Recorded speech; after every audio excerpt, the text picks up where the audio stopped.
వాళ్ళ నోటి ద్వారా సమస్యలని లోకల్గా ఉండే ఇష్యూస్ని హైలైట్ చేసే ప్రయత్నం చేస్తున్నాం. కాబట్టి జిల్లా కలెక్టర్లకు కూడా మేము వెళ్ళిపోయిన తర్వాత ఏదో జాగృతి నుండి కవిత వచ్చింది పోయింది అన్నట్టు కాకుండా ఫాలోఅప్ చేస్తాం. ఇక్కడ కూడా నాయకత్వాన్ని పటిష్టం చేస్తాం. ప్రతి గ్రామంలో కమిటీలు వేస్తాం, ప్రతి మండలంలో కమిటీలు వేస్తాం. ఇప్పుడు మేము చెప్పిన ప్రతి ఇష్యూని కూడా ఫాలోఅప్ చేస్తాం. ఇదివరకు మేము చేసినటువంటి 15 జిల్లాలలో ప్రతి జిల్లాలో మేము ఆల్రెడీ అన్ని రెలవెంట్ డిపార్ట్మెంట్స్కి లెటర్స్ ఇచ్చున్నాం. అనేక సమస్యలు పరిష్కారం కూడా అయినాయి. ఇక్కడ జిల్లాలో కూడా సమస్యల్ని పరిష్కారానికి మా వంతుగా మా శాయశక్తుల మేము ప్రయత్నం చేస్తామని చెప్పి గద్వాల్ జిల్లా యువమిత్రులకు, గద్వాల్ జిల్లా మహిళలకు ప్రత్యేకించి నేను చెప్పదలుచుకున్నా. గద్వాల్ జిల్లా మహిళలకు నేను మీకు చేతులు జోడించి నమస్కరించి ఒక విజ్ఞప్తి చేస్తూ ఉన్నా. దయచేసి మన ఆడపిల్లల్ని చదివిద్దాం, దయచేసి మన పిల్లల్ని చదివిద్దాం. ఇక్కడ ఆర్థిక భారంతో చాలామంది పిల్లల్ని చదివించకుండా పనులకు పంపిస్తున్నాం, కరెక్టే. కానీ ప్రపంచం అంతా మారుతున్నది. మనం కొన్ని రోజులు ఉంటాం, పోతాం. మన తర్వాత ఉండే మన పిల్లలు కొత్తగా వచ్చిన ప్రపంచంలో బతకాలంటే వాళ్ళు చదువుకోవాలి. దయచేసి పిల్లల్ని చదివించడానికి ప్రయత్నం చేద్దాం. మా వంతుగా టీచర్లను తీసుకురావడానికి, ఇంకా ప్రభుత్వ పాఠశాలలు తీసుకురావడానికి మా వంతుగా మేము కృషి చేస్తాం. కానీ దయచేసి పిల్లల్ని చదివించుకోవాల్సిందిగా తల్లిదండ్రులకు నేను రిక్వెస్ట్ చేస్తున్నా. ప్రభుత్వాన్ని కూడా డిమాండ్ చేస్తున్నా. ఇక్కడ ఎడ్యుకేషన్ పర్సంటేజ్, లిటరరీ పర్సంటేజ్ పెరిగే విధంగా ప్రయత్నం చేయాలి. Thank you. జై తెలంగాణ, జై జాగృతి. ఇప్పుడు ప్రతి ఒక్కరు ఇప్పుడు వస్తారు, మీరు అధికారం వచ్చిన తర్వాత మారిపోతారు. తర్వాత ఇక్కడ ఆర్డీఎస్కి ఎన్నో సంవత్సరాల నుంచి ఆర్డీఎస్కి ఇక్కడ నీళ్లు వాడతారు. గతంలో కేసీఆర్ వచ్చినాడు, నేను ఆర్డీఎస్ కాడ కుర్చీ చేసుకొని కూర్చుంటా. తర్వాత ఇక్కడ లోకల్ ఒక ఆయన వచ్చింది అంటే ఆర్డీఎస్ పేరు చెప్తారు. ఇక్కడ దీని పేరు చెప్పుకొని తర్వాత అధికారం వచ్చిన తర్వాత మర్చిపోతారు. అంటే ఇక్కడ ఉన్నటువంటి పరిస్థితులు మీరు కూడా చూసినారు. నిన్న అలంపూర్ తాలూకాలో ఎంత ఇబ్బందులు ఉన్నాయి, ఎంత ఉన్నాయి, ఎన్నో పొలాలు ఎట్లా ఉన్నాయి అంటే బంగారు పంటలు పండేటువంటి పొలాలు ఉన్నాయి, నీళ్ళు లేవు. అయితే ప్రతిసారి గతంలో కూడా కొంత నీళ్ళు ఇస్తాము, అది ఇస్తాము అని చెప్పడము, అధికారం వచ్చిన తర్వాత మర్చిపోవడం. నడిగడ్డ ప్రాంతం ఎట్లుందంటే ఇక్కడ ఉన్న పరిస్థితులు, ఇక్కడ ఉన్నటువంటి ఇది అమాయకులు. మీరు చెప్తే మీ మాట వింటారు, వాళ్ళు చెప్తే వాళ్ళ మాట వింటారు. మీరు విలేకరా? అవును. ప్రశ్న అడగండి. ప్రశ్నే మేడం. ప్రశ్న ఏంటిది? ప్రశ్న ఏంటంటే ఆర్డీఎస్కి ఇంతకుముందు గతంలో కూడా అందరు ఇట్లే చెప్పిపోయినారు. ఈ రోజు వరకే నీళ్ళు వాడతలేవు. రాజల్లి పండ డైవర్స్ స్కీమ్ నుంచి మనకు నీళ్లు రావాలా, కానీ ఇంతవరకు రాలేదు. తర్వాత మీరు కూడా ఇప్పుడు ఆర్డీఎస్కి నీళ్లు అంటే అది తుమ్మిలో ఏదో అది చేసినాం ఇది చేసినామని చెప్తే ఇప్పుడు కూడా నీళ్ళు వస్తలేవు. కనుక మరి దీని మీద మీరు ఎటువంటి స్టాండ్ తీసుకుంటారు జాగృతి నుంచి అనేది స్పష్టమైనటువంటి హామీ అవ్వాలి. రైట్. జాగృతి ఇప్పుడున్నటువంటి పరిస్థితులలో మేము ప్రభుత్వాలని ఒత్తిడి చేసి పనిచేయించగలిగేటటువంటి పరిస్థితులు మాత్రమే ఉన్నాం.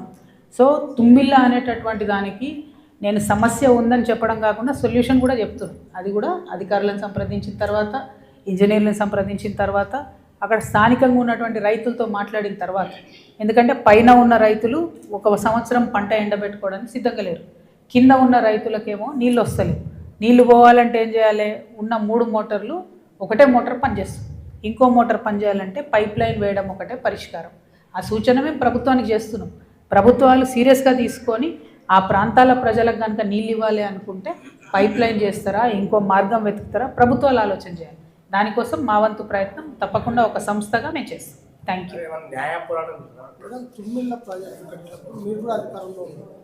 ప్రాజెక్టు డిజైనే తప్పు చేసాడు. 3 మోటార్స్ ఉన్నాయి కదా మేడం, ఒక్క మోటార్కే కాలువలు తెగిపోతుంది. అది ఖచ్చితంగా పొరపాటు చేసింది గవర్నమెంట్ అని అంటున్నాను. నేనేమంటున్నా బ్రదర్, అధికారంలో బీఆర్ఎస్ పార్టీ 10 సంవత్సరాలు ఉంటే నేను ఫస్ట్ 5 సంవత్సరాలు ఎంపీగా ఉన్నా. ఫస్ట్ 5 సంవత్సరాలు ఎంపీగా ఉన్నప్పుడు కూడా నేను నిజామాబాద్ వరకే పరిమితం చేయబడ్డా. అంతకుముందు తెలంగాణ ఉద్యమంలో నేను కూడా ఆర్డీఎస్కి వచ్చి రౌండ్ పుట్టి ఎక్కి తిరిగిన. ఎట్లా ఆర్డీఎస్ తెలంగాణకు అన్యాయం జరుగుతుందన్న విషయంలో నేను కూడా తిరిగిన. కానీ బీఆర్ఎస్ పార్టీ అధికారంలోకి వచ్చిన తర్వాత ఎక్కడ కూడా నా వంతు పాత్ర పోషించేటటువంటి ఆస్కారం రాలే. ఎక్కడెక్కడ చెప్పగలిగినో, ఎక్కడెక్కడ చేయగలిగినో అక్కడంతా కూడా చేసినాం. తుమ్మిళ్ళ విషయంలో ప్రత్యేకించి మీరు అన్నట్టు డిజైన్లో లోపాలు ఉన్నాయి.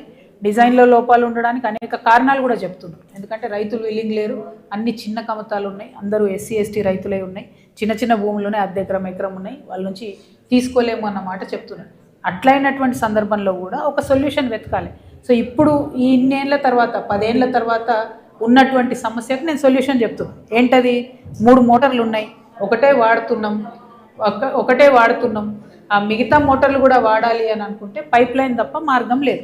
పైప్ లైన్ కూడా కొంత ల్యాండ్ అవసరం అవుతుంది, కానీ కాలువలు తవ్వితే కాలువలు వెడల్పు చేస్తే ఎంత ల్యాండ్ పోతుందో అంతకన్నా తక్కువ ల్యాండ్ పడుతుంది, కాస్ట్లీ అవుతుంది. బట్ ఇంకొక 40 ఏళ్ళు నడిచేటటువంటి ఆస్కారం ఉంటుంది పైప్ లైన్లు ప్రాపర్గా వేసుకుంటే. కాబట్టి ఆ సొల్యూషన్ నేను చెప్తాను.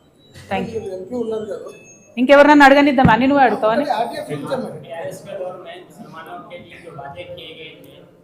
అన్న మన కార్యకర్తలు మాట్లాడొద్దు, బయటికి పోండి. కరెక్ట్ కాదు బ్రదర్, అది ప్రెస్ కాన్ఫరెన్స్ నడుస్తుంది, పక్కకుండండి.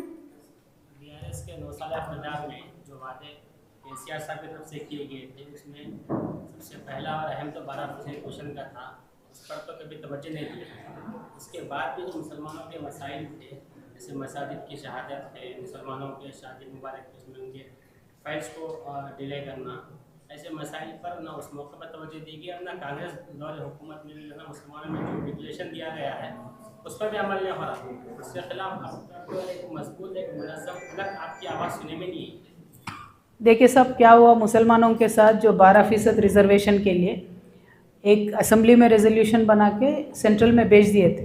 उसके बाद जो बीसी कमीशन है उसके थ्रू रिसर्च करने लगा है कि मुसलमानों में जो पसमानगी है, जो बेरोज़गारी है, जो पॉलिटिकल पार्टिसिपेशन नहीं है, इन सारे चीज़ों पे रिसर्च करने के लिए बीसी कमीशन को दिया गया था।